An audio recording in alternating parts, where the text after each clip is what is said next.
Manene namanenekazi. Molweni kuni nonke, igama lami uthando lwethu, abanye benu bandazi Coffee Mac, utata wesizwe, and welcome to yet another installment of the TikTok Finds, where we continue our long form analysis of the 12 Dogs' Consequence of Sound album, which was released in September 2021. And on today's episode, we will be talking about the second song from their album, Consequence of Sound, which is Change. That comes after the intro, Tomorrow is a New... Tomorrow. Now I'm quoting the lyrics. But yeah, anyways, if you haven't watched our previous episodes, I do suggest that you go back and then you do your due diligence and then you check out our previous episodes.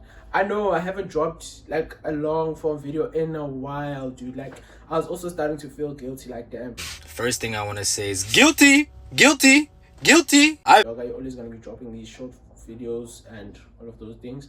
But yeah, now we're back. After the lyrical breakdown, we're back. Everything's back. Standard procedure. Yeah, man. Now we're back to, everything's back on track, and yeah, let's get it. So yeah, we coming to the single Change, right? So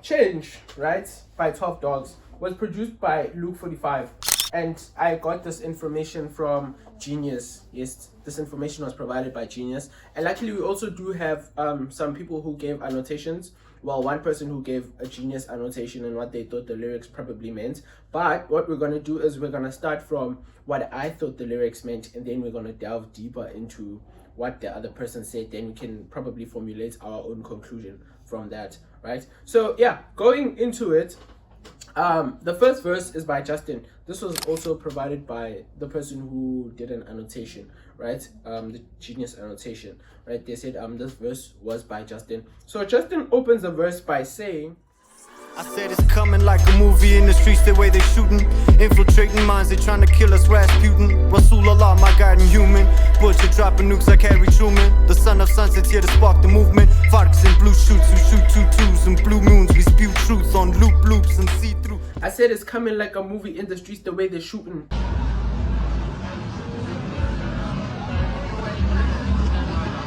Take it easy, dog. Infiltrating minds, they're trying to kill us. Rasputin, Rasulullah, my guiding human, right?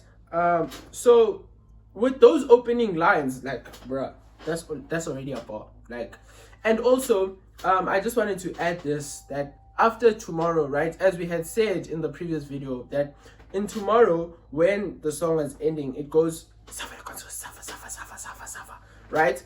But then also, producer-wise, like the beat also does a...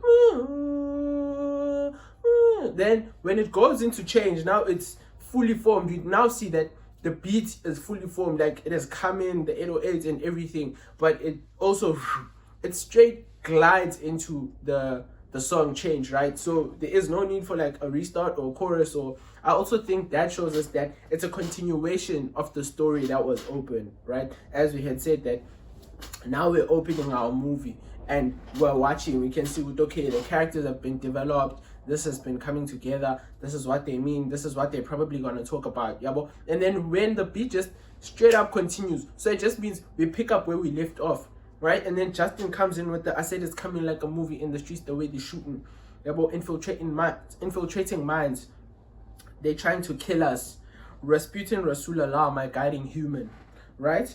And then he continues to say, So when he says that, I said it's coming like a movie in the streets, the way they're shooting. Practically, I do like get the sense that here he was comparing how the police are shooting in the streets as well as the gangsterism in the streets, like to a camera, right? I said it's coming like a movie in the streets, the way they're shooting, right? Like a camera, when you take a photo, it's said that we are shooter, like you're shooting, but also at the same time people are shooting, you understand? And that also shows the violence that is here in this country, right? Like the kind of violence that is here in this country, because movies are very explosive. Number one, movies, especially action movies, like everything is heightened, like the violence, the shooting, the explosions, the thrill. You understand? So if it's like a movie, you can only imagine how it is, if because they do say that art imitates life, right? So that means it's at that scale. It's probably at a 9 or a 10 or an 8, right? That's where the violence is at in our country. Yeah, and then he says, infiltrating minds, they're trying to kill us. Rasputin, Rasul, Allah, my guiding human. So Rasputin, I went and searched, who is Rasputin, right? So Rasputin, his name is Gregory Yefimovich Rasputin. He was born in 1869, the 22nd of January. He was said to be a self-proclaimed prophet or a healer of some sorts, right? So according to EBSCO, this was an article I found on EBSCO, they do say that he had a controversial influence on the Romanov family, particularly Empress Alexandra, right? Yeah, so Rasputin, okay, when I read Rasputin's story, he was like someone who was poor, basically. Yeah, he was a peasant. He was a peasant. That's what they called him. He was a peasant, and then he had 4 children and a wife. But then he left his family, and then he went to places like Jerusalem, Greece, where he continued to learn about spirituality and all of those things, right? So in all of those things, he then came back. I think he went to Russia. He met people. So there's a son, Alexander. I think it's Alexander. Who was a son to the elites of Russia at the time. I said,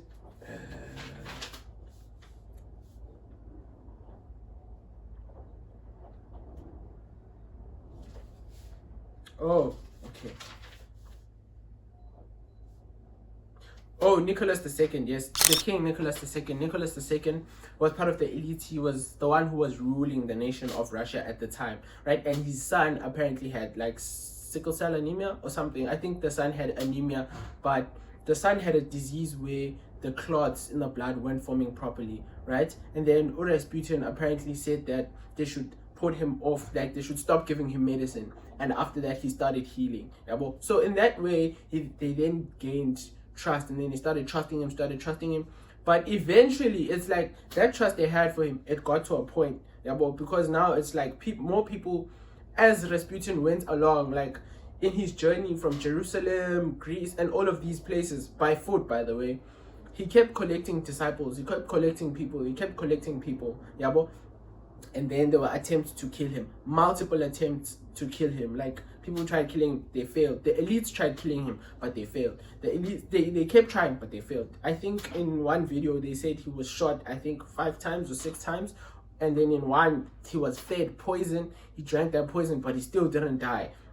So I think that also shows. And then EBSCO does also say that he played a vital role in the revolution, right? Yeah, the Russian Revolution and the fall of the Romanov dynasty in 1917. So I think by just in quoting Rasputin is kind of showing that he is some sort of prophet, right? Or even though the elites may try to kill him, they're gonna fail. You understand? So he's infiltrating minds, because if Rasputin had that much influence on people, obviously the elites are not gonna like that, because now he is like sort of taking the power from them, and people are gonna end up believing in Rasputin. So now, as he also sees himself as someone who has been ordained to carry the message forward, or to carry the revolution forward, so he's asking those people who are also revolutionaries to guide him and be with him, as he is saying, Rasulullah, my guiding human. So he also has that spirit in him, and he's also asking Rasputin and other people to guide him. And also the mention of Allah here, Allah, which is I wouldn't say Islamic, but yeah, I do believe that Islamic or Muslim, let me just say Muslim, right? Muslim God. So we see a Muslim reference here. Okay, fine.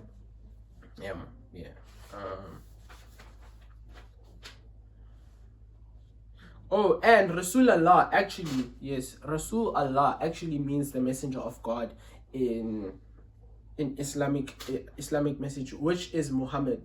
Muhammad was actually believed to be the last Muhammad was actually believed to be the last prophet that we had here on earth. You understand? So according to according to the Quran, if I'm not mistaken, it does say that Muhammad is the last prophet and the one to about to tell the story and all of those things. So with Justin quoting all of these people, it does show which he is a messenger of God. And also all of these quotations and all of the name calling people and all does show that thing that we had said, that in the start of this series, that this album is going to be about church, because we did reference Jerusalem, right? And Rasputin also went in those places about Jerusalem and all of those places, right? So now we can see the links, we can see the ties, and we can see that Justin is saying that he is a messenger, right? And of course Muhammad was also a messenger, right? So now we can see that he's saying he's a messenger and he's here to heal the nation. Yeah, because it does say that he's infiltrating minds. So he's infiltrating minds through what? Through the music. And they did say that we will suffer the consequences of sound, which is why he's just coming in off the bat, like it's just wah, right? It's just coming in and it's bah, like off jump, no chorus, no anything, no slow vibes. We're just going in.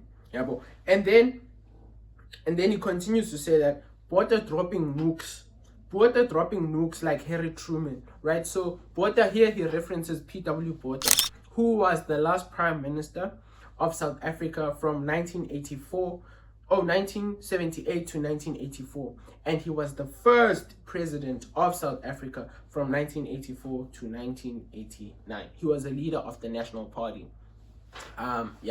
So I believe we're all familiar with P.W. Botha, but P.W. Botha is also known. He was also one of the people who led the apartheid movement, but towards the end, and then they were told to apologize in a video, but then he said, no, I'm not going to apologize. What do I have to apologize for? But I'm not here to apologize.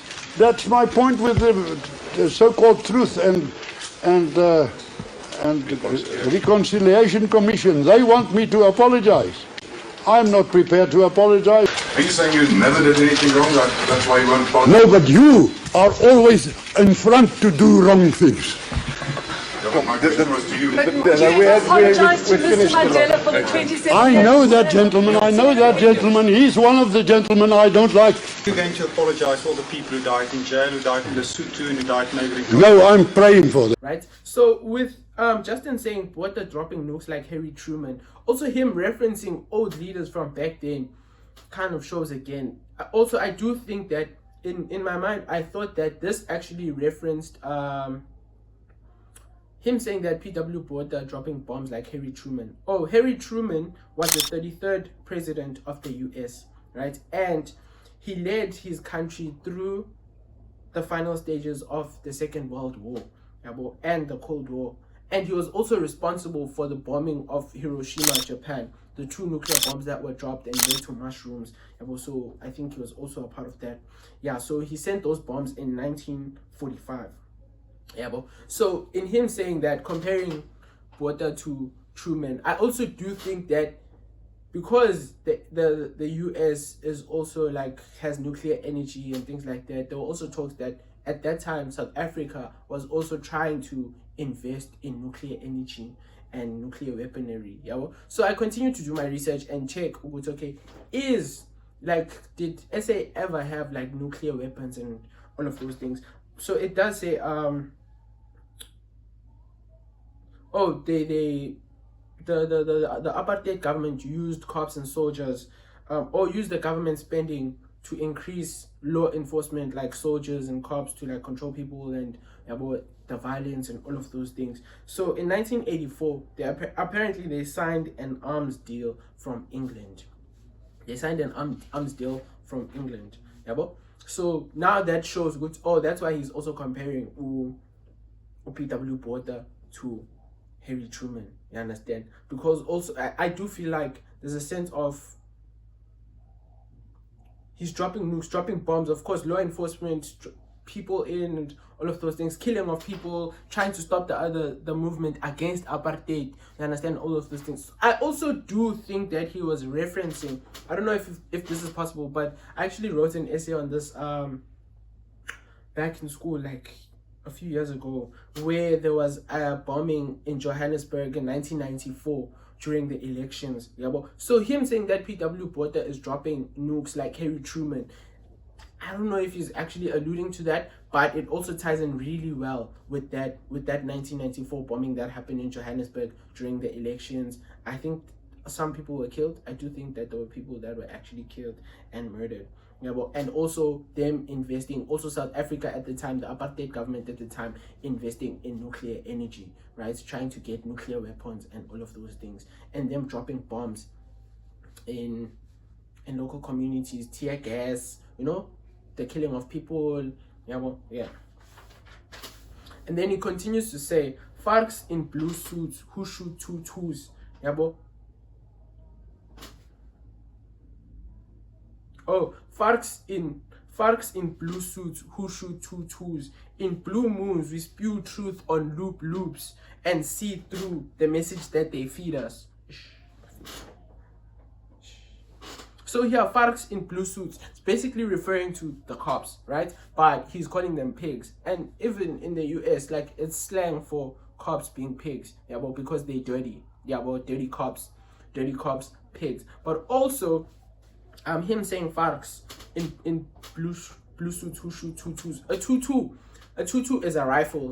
Yeah, well, a tutu is a rifle. And of course, during the struggle, during the uproar and all of those things, cops use those guns to shoot at people. Yeah, and they didn't intend to just scar them. Their intention was to kill people. So it's just dirty for the mere fact that they are willing to go that far to killing people for them fighting for their own rights as humans.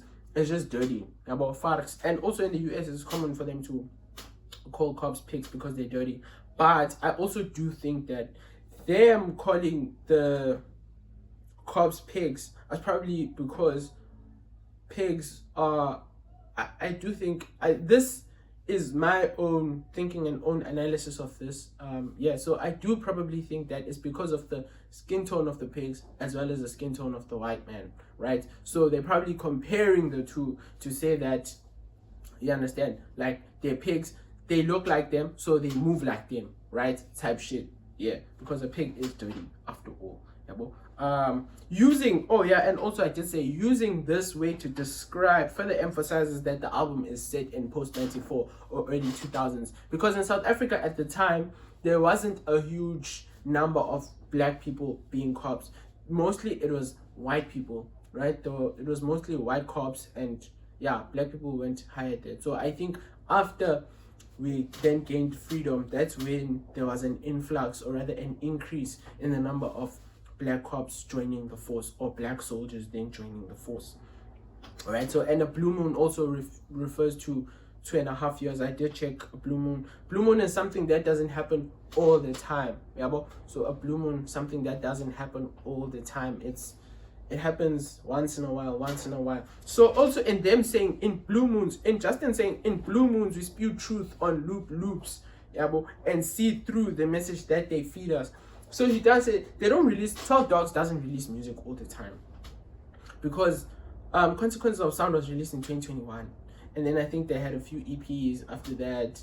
But whenever they drop an album, it takes time, right? Because now they just dropped Fireflies, and Fireflies is, I think, was dropped in 2025. Yes, it was dropped now in 2025. So that's like 4 years after, close to 4 years after, yeah, them having dropped Consequences of Sound. So we also do get a sense that they really are intentional with their projects, and they take time to drop albums, because first you have to observe, live life, go through these things. Then after collecting all of that data and being a sponge, then you have to come back and release all of it, right? And then share your thoughts, share your visions, and share all of those things. Now, so that's what I think. That's what they basically mean. That's what the Genius annotation also did say, that since they don't release music all the time, and him saying we spew truth on loops is just a smart way of saying we spew truth on music, because sometimes when you make a song, especially in hip-hop, when you sample, you create a loop, yabo, loops, and also how it works with the blue moons, loops, yabo, farks in blue suits.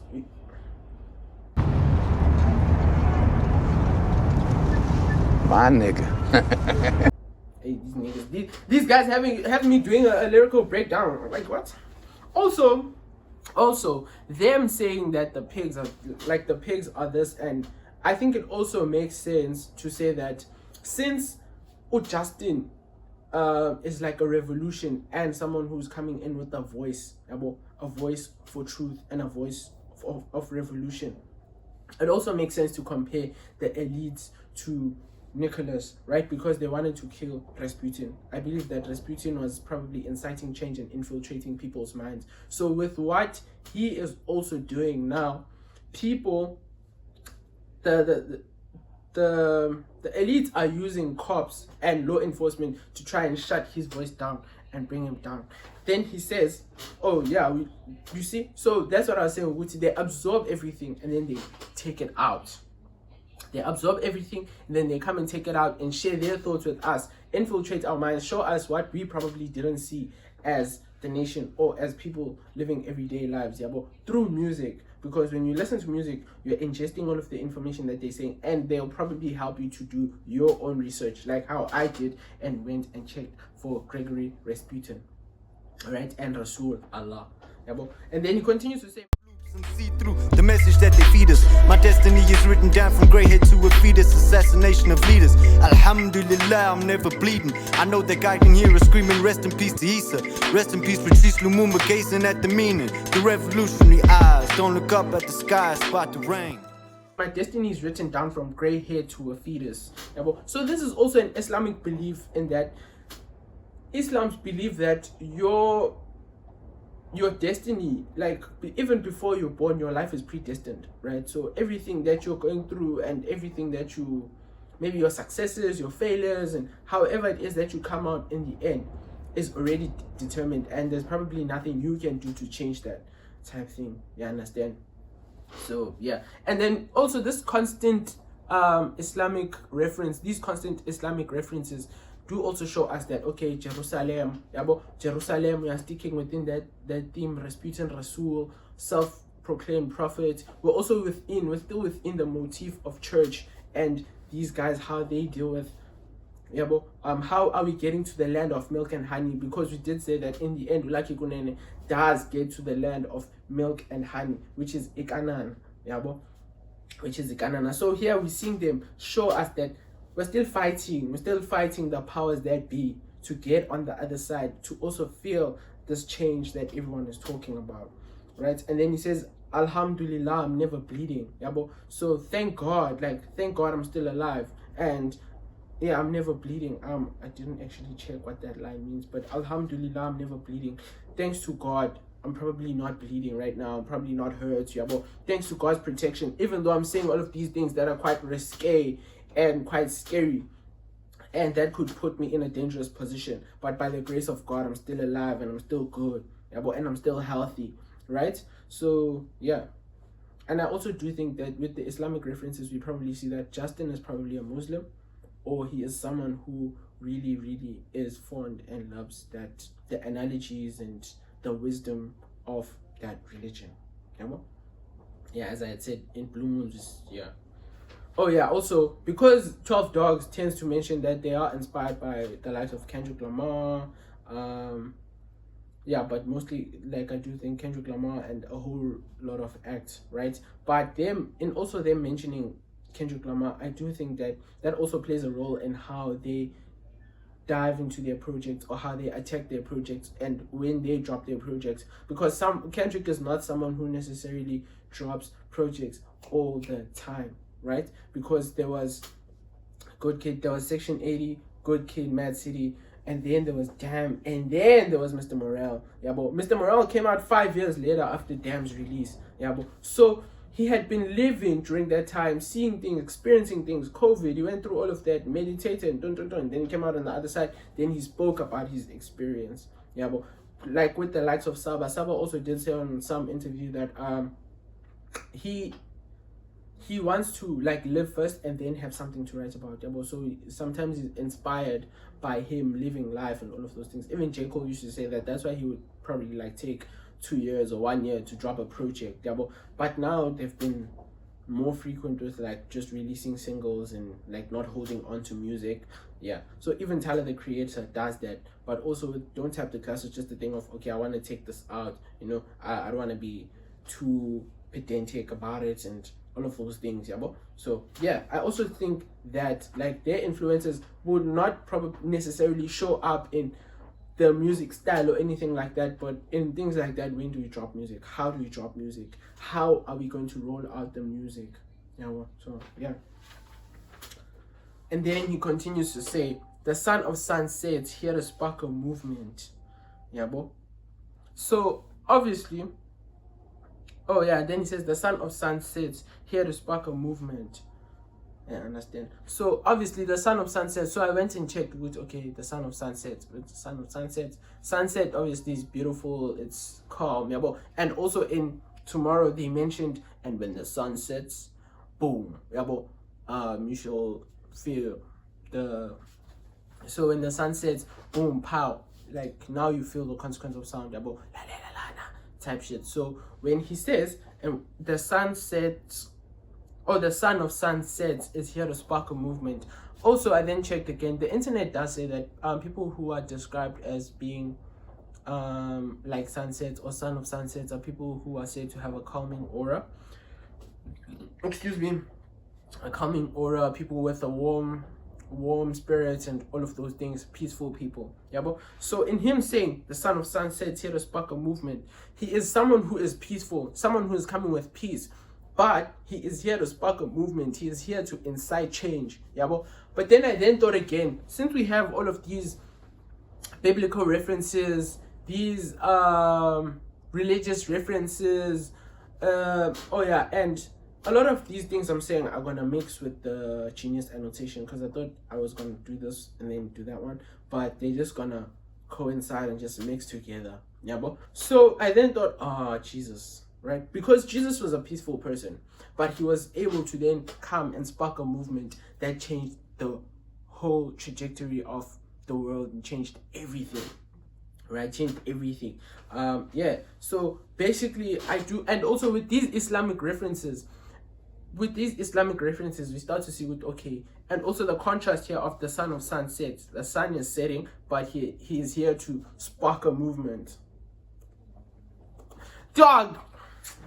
Like, bro, like the writing here is so immaculate in a sense that it seems simple. Like, to the eye, it's just, okay, I hear what they're saying. But when you start listening, you can see, we're dealing with some problems here. You understand? So, peaceful people, to fight for peace. Like, revolution, it's like with Martin Luther King as well, right? Martin Luther King as well. I do believe he was a peaceful person. Malcolm X, like those people didn't necessarily like inciting violence, but if we had to go there, we were gonna go there. Abu Nelson Mandela type thing. So the son of sunsets is here to spark a movement.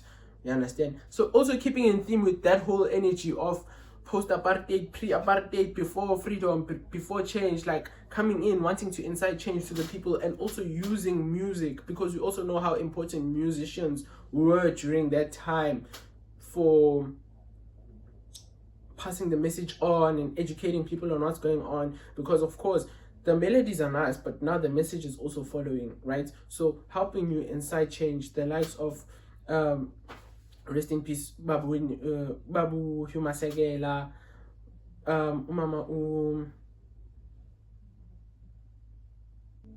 Uletambuli, right? Like with songs like Not Yet Uhuru and all of those things, bro, right? So and a wide range of other artists. I do believe also people like Fela Kuti also played a huge role, in fighting against the segregation through music. You understand? So it's the son of sunsets is here to spark a movement. You understand? And Allah, I also did say that Allah plays an important role in Justin's story. With the Islamic references, it also ties in really well with the Jerusalem story arc, in that Lucky was on a path to Ghana already.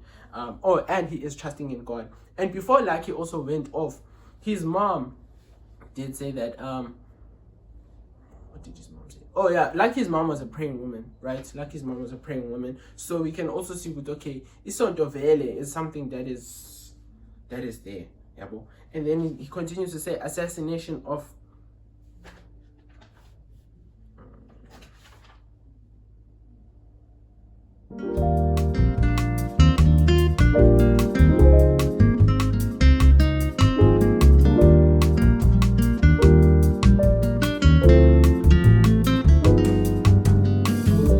A few moments later.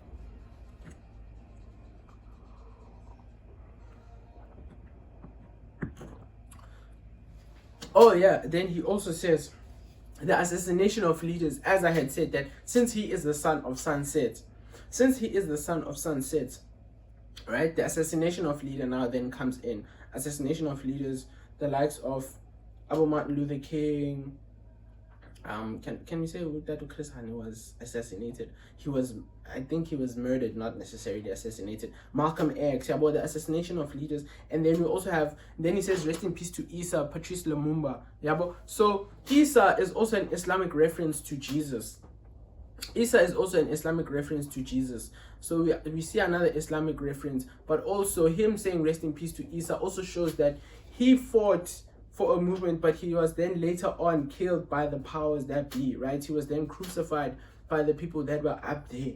You understand? So the same thing that actually happened to Rasputin is the same thing that happened to Jesus. And the same thing. Oh, and then Patrice Lumumba was a Congolese politician and independence leader. He was the first prime minister of the DRC, the Democratic Republic of Congo, I believe, after they got their independence, from June to September 1916. He was then assassinated on the 17th of January 1961.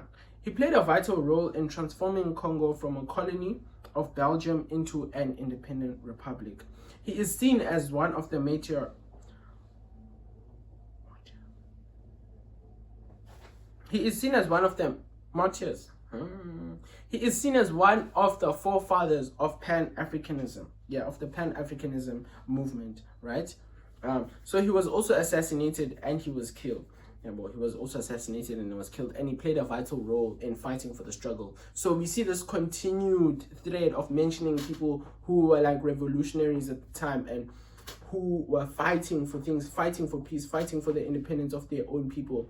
As he had said, like even the song, as it says change, as the song name does tell us, with the change. So now he keeps on citing people that were there to try and cite change. You understand? So also apparently this was just crazy for me. When I read upon this, and then he said Belgium formally apologized for its role in the execution and admitting moral responsibility to assassinating Patrice Lumumba. You see, so now we can see that that's what also happened to Rasputin. They tried killing him multiple times, but they failed. Even Patrice Lumumba, when he tried fighting, people they assassinated him, which is what happens to leaders when they stand for something. They get shot, which then incites fear in other people to not want to fight the powers that be, because they also fear for their lives, and apparently they had also taken his tooth, bruh. That's just crazy to me. That is just crazy to me. Like, this is similar to what they had also done to Sarah Batman, taking her remains and putting them in a museum.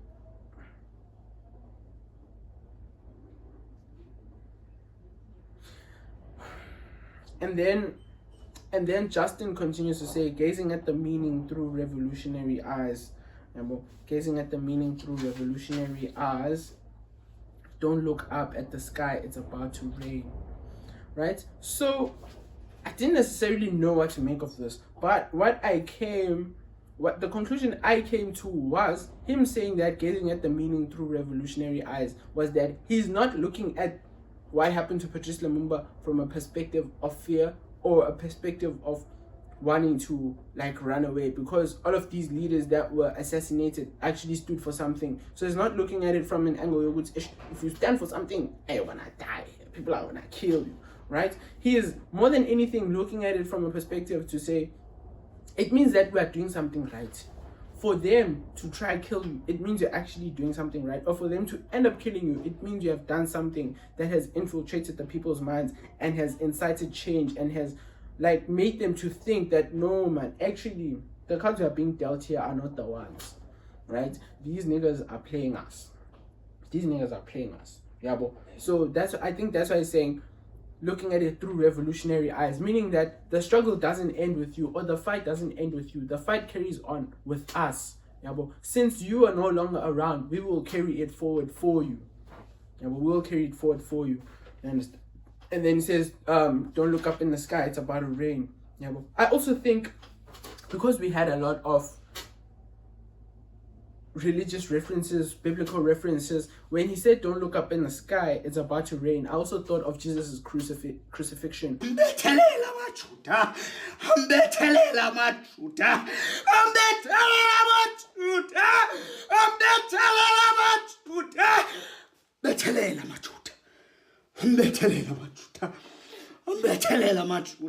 Because he said, rest in peace to Isa, right? And then when Jesus was murdered during Easter, I then checked with Aman, did it rain or did it not rain? But the Bible then does say, it didn't rain, but it turned dark from the 6th hour of the day, which was noon, to the 9th hour. To the 9th hour of the day, right? So now we get to see, okay, so don't look up at the sky, it's about to rain. So also him saying, don't look up at the sky, it's about to rain. That also gave me a feeling of change is probably coming. Yeah, but don't look up at the sky, it's about to rain. It's about to rain what? It's about to rain either of change or to rain of turmoil. But I do think since he is coming with a revolutionary tone, he is talking about change. You understand? Yeah. And I also did say that him saying that gazing at the meaning through revolutionary eyes is giving, we don't die, we multiply. The fight must continue. Yeah, but the death of these leaders should not instill fear in us, but we must continue. Because even Kendrick Lamar had said this on High Power, stand for something or die in the morning. Yeah, but so if you don't stand for something, there's also another line where he said, if you don't stand for anything, then you'll fall for everything. You understand? So yeah. So that's what I saw it as, because the crucifixion of Jesus led to one of the biggest revolutions we've ever seen in the world. Like, dog, in every corner of the world there's a Christian or there's someone who believes in Jesus, right? So that execution actually showed us, amen. So when he says, that's why I also thought, here he's probably talking about don't look up in the sky, it's about to rain. It's about to rain with problems, then there's also going to be change. Yeah, but then it then goes into the chorus. Change, change, change. We all just begging for change. Some motherfuckers can't stop begging for change. And change that stops change. Change that stops change. Change that stops change. Change, change, change. We all just begging for change. Some motherfuckers can't stop begging for change. And change that stops change. Change that stops change. Change that stops change. Change that stops change. Okay, welcome to Change, change, change. We all just begging for change. So motherfuckers can't stop begging for change. A change that stops change. Chains that stop change. A change that stops change. Right? So that change, change, change. It's like a chant. It's like a chant. Also, yeah, that change, change, change. I'm actually thinking about it now. It sounds like a chant for like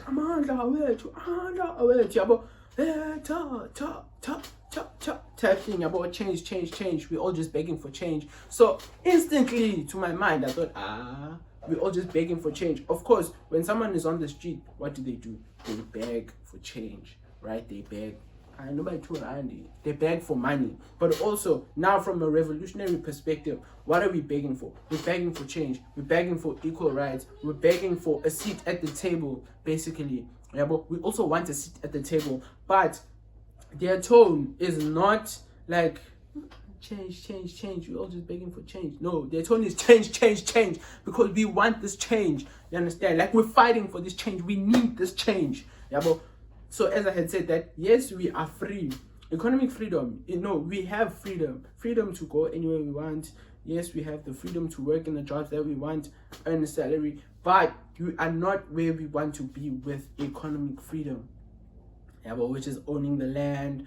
Yeah, but majority black people make up the majority, but we don't own all of the wealth, if not all of the wealth. Yeah, but so like there are very few people who make up that bulk of the people who own some of the wealth in the country. You understand? So change. We just begging for change. Yeah, but so motherfuckers can stop begging for change. Like, let's get to a point where we even have to stop asking for change, because we've been fighting for change, but it seems like the more we fight for change, the more we still have to beg again for change. It's like when one problem ends, another one begins.